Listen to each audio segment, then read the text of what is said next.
اللہ الرحمن الرحیم۔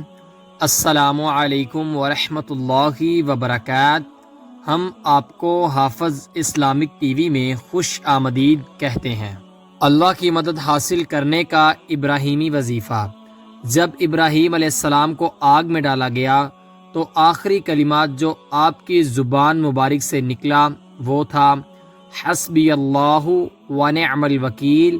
اس کا ترجمہ ہے میری مدد کے لیے اللہ کافی ہے اور وہی بہترین کام بنانے والا ہے۔ اس کا حوالہ صحیح بخاری سے ہے۔ صحیح بخاری حدیث نمبر 4564 4564 ہے۔ نبی کریم صلی اللہ علیہ وآلہ وسلم نے فرمایا، آباد رہے وہ شخص جس نے میری حدیث سنی اور آگے پہنچائی۔ آپ اپنے عزیزوں کو یہ ویڈیو لازمی شیئر کریں تاکہ وہ بھی ثواب حاصل کر سکیں۔